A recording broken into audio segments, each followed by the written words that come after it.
I'm in the game still rapping at a high capacity. If Nas wants to smoke, come in the booth. I will rap He don't want circles no around. smoke. He enjoying that 150 million, 200 million he done Okay made. then, so then leave me alone while I'm on the field. You was effing with him. He wasn't bothering you. They don't really know who Nas is. If he's 22, he's born in 03. Not all of them, some of them though. Jim Jones was never better than Nas. Jim Jones will never be better than Nas. And this is coming from somebody that's not a Nas fan. I love Dipset.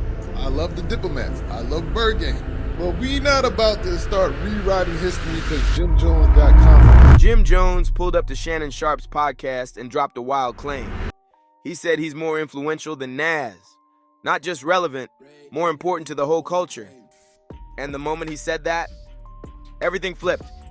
50 Cent didn't even waste time with subliminals. No names, no captions. He just posted an old federal transcript on Instagram like, "Do your homework." Now the streets are connecting the dots. Fans are digging through wiretaps, old interviews popping up everywhere. It's turning into a digital manhunt. Meanwhile, Jim's out here hitting the gym, yelling into mics and throwing bars like he's training for a prison yard rap battle. But this ain't just rap beef, and it's definitely not just about Nas. This feels more like 50 sending a clear shot at the whole industry, a reminder that he's still untouchable. And those old charges some folks slid past, people are starting to talk. Jim may have wanted to prove he's a legend, but now it looks like he lit a fuse way bigger than music. There's a reason why Jim Jones name-dropping Nas always hits different, because this beef didn't just pop up out of nowhere. This ain't some new school versus old school drama. Nah, this heat's been simmering since way back in 2002. That's when Nas jumped on Hot 97 and randomly took shots at Cameron, calling his album trash, with zero warning or reason. That diss? It lit Dipset all the way up. And Jim Jones, he dove into the drama like he was born for it. After that, things got wild. Nas and Dipset started trading bars through mixtapes, and Jim made it super personal. He even threatened to smack the kufi off Nas and came with that same raw energy in his tracks like, "We Fly High." It was more than rap. It was personal. But here's the twist. Jim always respected Nas deep down. Just last year, he wasn't saying a single bad thing about him. Not one. So why is he flipping the script now? Something ain't adding up. I never got to, did I ever got to see Nas? I never got to sit down and have a conversation with Nas and things like that. I had called you about it and things like that. That was like, still one of the people that I never got to have a conversation throughout my history of rap and things like that. I think I would love to have a conversation with Nas. I wouldn't know if he knows it, but Nas was one of my all-time favorite rappers coming up and things like that. I've heard you say that. Since the barbecue and things like that. Like he really put the whole dope boy rap, crack hustler, get fresh rap into perspective before anybody else. But that love turned into shade real quick. Everything flipped the moment Jim popped up on Fat Joe and Jadakiss's podcast. And of course, Fat Joe couldn't resist stirring the pot. He threw a little gas on the fire, and Jim ran with it. I recently saw a clip on Instagram where a young kid was comparing you to Nas and saying that you got That's my young boy. big hits. He's wild. Yo, he looked to you. He learned how to wear the BB Simon belt from you. He got his swag. Like, how crazy is that? Because in my era, you know what I'm saying? Nas is like a god. In my era too. That moment could have just faded into the timeline. But nah, Jim wasn't finished. He wasn't letting it slide. He jumped right back in, eager to break it down even more, like he wanted all the smoke. All right, Nas. But remember, Nas' first record, The Barbecue, came out when I was in 11th grade. Yes. So Nas was my idol when I was young. Like you did, came to dressing, the wordplay, the music, everything. I was a superior Nas fan. Period. I'd never take that away from him. But then as I got in the game, you got to realize that your rivals would be idols, and not to take anything away from that. I developed my own style and my own lane that these kids start to gravitate towards the same way I gravitated towards Nas when I was younger and things like that. It's a whole different generation. Then, out of nowhere, Jim let loose one of the wildest, most reckless takes hip-hop's heard in a minute. No build-up, no filter. Just straight up chaos in one sentence. I came into light and started going crazy that these kids love me. They don't really know who Nas is. If he's 22, he's born in 03. Not all of them. Some of them, though. But You know what I mean? A lot Like- of them, though. Jim didn't just claim he was more relevant. He went all in and said he's more influential than Nas. Yes, that Nas, Queensbridge legend, the mastermind behind Illmatic, God's Son, King's Disease. The same icon still packing out Madison Square Garden in his 50s like it's nothing. But Jim, he didn't blink. No hesitation, no backpedaling. He stood on it and even doubled down like he meant every single word. No, me, Jim Jones.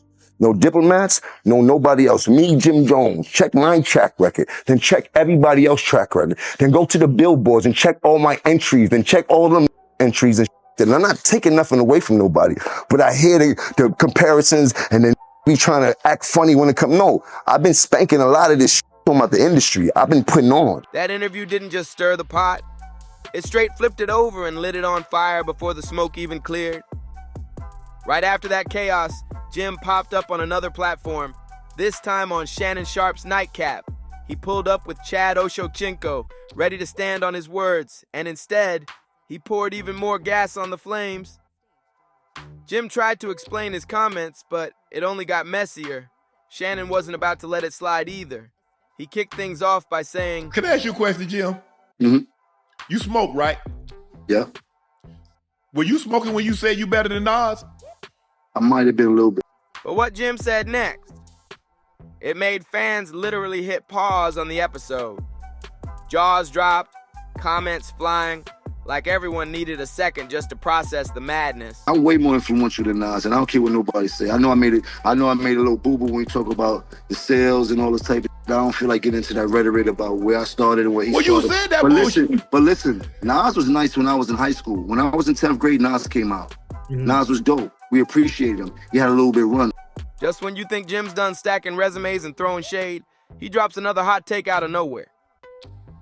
He dug up that old Dipset versus Nas drama from the early 2000s, claiming he was always a huge Nas fan. But now, he says he's passed him in real impact. Then he tried to soften it, giving Nas props for being one of the flyest ever with the fashion. But no matter how he dressed it up, Jim kept circling back to the same bold claim. Nas doesn't influence the streets like I do. But Nas always came up second to Jay and DMX and all these other people. Like he Ain't never no had shame in that. There's a lot of more folks came up second to Tom Brady. He never had that type of influence on us, except for his first album. I already told you, I used to want to dress like Nas because he had a lot of fresh clothes that the hustlers used to wear, and we used to see him on TV. He had one of the illest albums of all time. And then in high school when he had the barbecue and shit like that. So I'm a real fan of Nas, but he kind of lost me after the movie Belly and shit like. Meanwhile, Jim was so salty he started roasting Shannon over his fit, clowning his clothes like it was open mic night.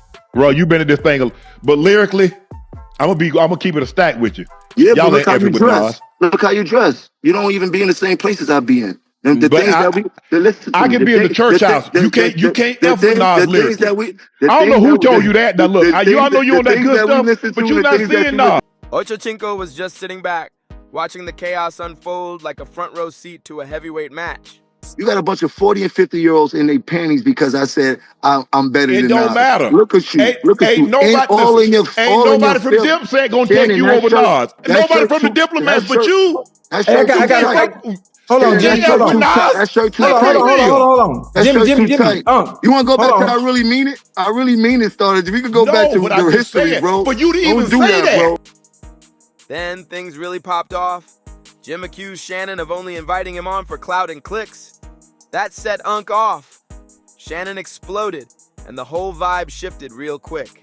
I'm still playing at a high level. Hey, You better check my record, you heard? jumping up to I'm Nas. still playing You at need a to high go back level. and get Jada. Jada I'm rapping at a high level. You better check my stats, bro. I will run circles around Nas rapping right. I will run circles around Nas rapping right now. Right now, I will run. Put his I will microphone run. up. Let me take my mic off. I will run Saturn around Nas right now rapping. But then Shannon flipped the whole script. 1 second he was a calm podcast host. Next second he turned into a straight up opponent. If Jim wanted smoke, Shannon was ready to take it to the gym. When Jim told Shannon he was better than Nas, Shannon didn't just question his lyrics. He questioned his physique. He came for the bars and the biceps. Like, you sure you want to go there? Hey, this is the biggest podcast you ever been on. Every podcast you been on bigger than this one. Hold on. We off topic. Hold on. This is what I do. You see Name a podcast you been on bigger than this one. When you get big, you get invited to Club Shay Shay. This is what I do. Nas get invited to Club Shay Shay. Instead of clapping back at 50 directly, Jim tried to flip the whole thing into a gym flex, challenging Shannon to a workout battle like he could prove his relevance with reps and push-ups. He wanted to shift the energy, show he's still dominant, just in a different arena. But while Jim was busy showing off muscles and throwing shade with dumbbells, 50 had already made a silent move behind the scenes. That federal transcript, that one label, still hanging in the background like a storm cloud. Meanwhile, the internet was going crazy in the comments. Fans couldn't believe a retired NFL Hall of Famer was out here defending Nas harder than actual rappers. One fan even said, Shannon did what Fat Joe and Jada should have done. Jones, you delusional. Shannon, thank you for bringing it up. And honestly, they had a point. Why were they so quiet during that first interview?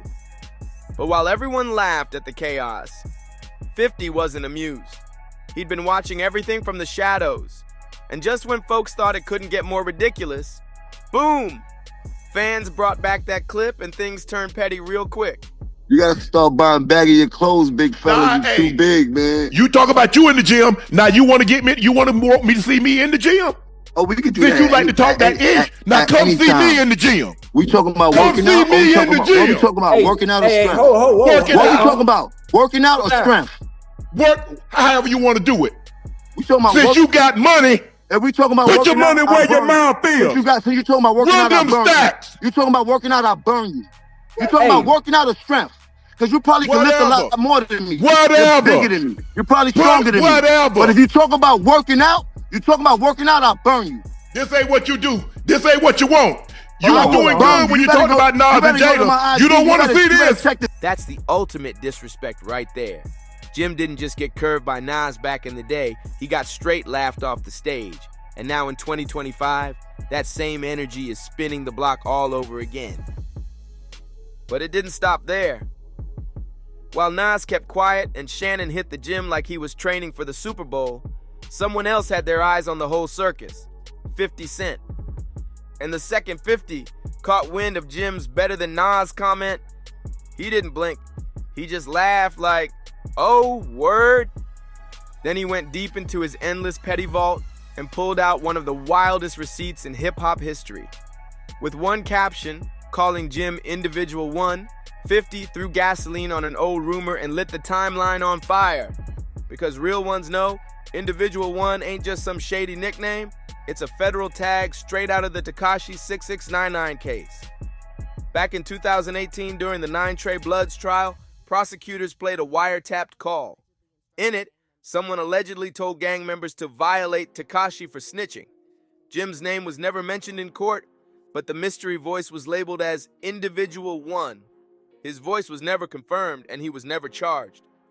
But the streets haven't forgotten.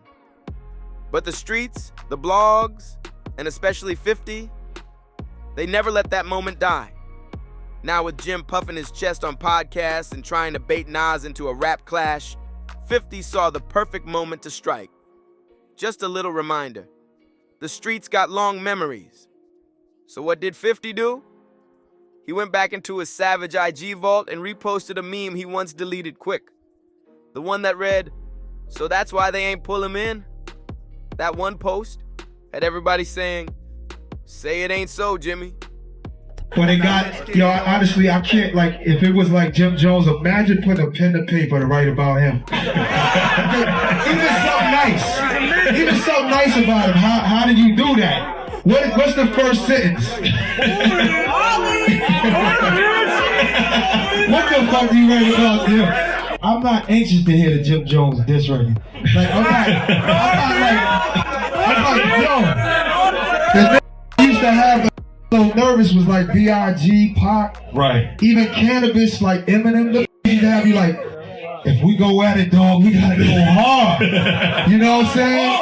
But these Jim Jones, like, I mean, I respect you getting your money. You're like, exactly, right? Flashback to 2019, the Shade Room dropped an update from Tekashi's court case. A verified courtroom reporter said Tekashi named Jim Jones as a 9 Trey member during his testimony. And 50, he couldn't resist. He jumped into the comments like clockwork. Then came the infamous clip, that now viral video of 50 Cent looking shook, wide-eyed, like he just connected all the dots. And now in Texas, please, whatever you do, don't tell them I'm in San Antonio. Don't tell them I'm staying at the Four Seasons. Don't tell them, please don't tell them, man, because it's just so much pressure on me right now. I don't know what to do. I'm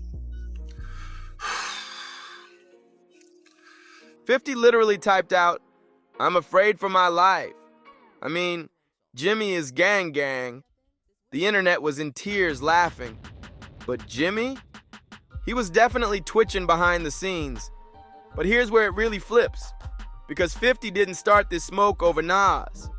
Nah, the tension between him and Jim been simmering for years. This whole Nas drama, it just gave 50 the perfect green light to drag Jim all over again. Back in 2007, the mess started when 50 brought Jim Jones and Juelz Santana on stage during a G-Unit show, right in the middle of Dipset's inner drama. Cameron took it as pure disrespect, especially since Dipset was already crumbling behind the scenes. That move alone had folks side-eyeing 50's intentions.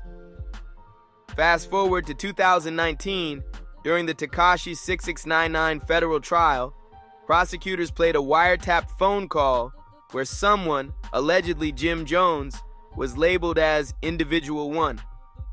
In that call, someone was heard instructing gang members to go after Tekashi for flipping on the crew. Jim's voice was never confirmed in court, and he was never officially charged, but that label stuck, and the internet ran wild with snitching rumors. Jim saw every single post 50 dropped. At first, he played it cool. He posted a throwback Bird Gang era photo, full Dipset vibes, captioned, "Why you keep lying, LOL, I'm going back to sleep, free mail matrix till it's reversed." That free mail matrix line, it was more than a shout out. It was a jab, a reminder that while 50's out here pushing narratives, Jim's still loyal to his people doing real time. That post wasn't just nostalgia. It was a jab at 50, like Jim was saying, "You out here making up stories, living in a fantasy?" But Jim wasn't done throwing shots. Next, he dropped another Jim Flex pic, this time with a spicy caption aimed straight at Shannon Sharp. "Somebody tell Shannon Sharp, don't start ducking this challenge now. You gon' talk like a podcaster, or you gon' walk what you talk. 'Cause my sneakers tied."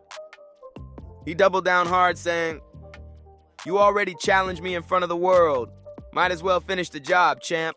Ocho Cinco said he don't want to do it in public? Cool. Tell him let's do it in private." Jim kept pushing like he wanted all the smoke. "I know Shannon's rep as an athlete is on the line. As long as you're the witness, we don't duck no challenges. Size don't matter where I'm from. Run it." And the caption? Loud and clear. "I said what I said. P.S. I'll wrap circles around any artist from my era, whoever dares step in the booth, and bring some money, 'cause this game ain't free. We outside, in the field. Take that how you want, but we working every day." Meanwhile, through all the chaos, Nas kept it silent. Not a word. Jim kept baiting, kept claiming to be more influential. But if Nas ever did decide to step in, fans say it wouldn't just be a diss, it'd be a full-blown lyrical execution. And now, the fans are calling Jim all the way out. Yeah, Jimmy boy, you should have never brought this up. Y'all are only 3 years apart, and Nas is just like murdering you. You asked us to look up the stats, and here they are. Like Jim Jones, like you got a couple songs. I mean, like literally, it's a couple. But we're talking about Nas. Let me show y'all Nas's last projects. Nas been getting it in since 2018. Jimmy, when the last time you put out an album? Oh, would you look at that? You have been dropping music. You've really been dropping music. But nobody's heard it. Nobody's listening, bro. Right now, Jim's still throwing bait, still talking loud. Nas, still silent like a sniper. And 50, he's chilling in the shadows, pulling strings like a puppet master. If that unreleased wiretap really exists, Jim might have just run his mouth into something way bigger than a diss track. Because while he's out here rapping and flexing, 50's gone dead silent, and everybody knows when 50 goes quiet, that's when the bomb drops. So now the real question is, will Nas finally step up and end this with bars? Or will 50 let the streets bury Jim and leak the truth when it's too late to duck? Like, comment, share, and hit that subscribe. You do not want to miss what's coming next. See you on the next one.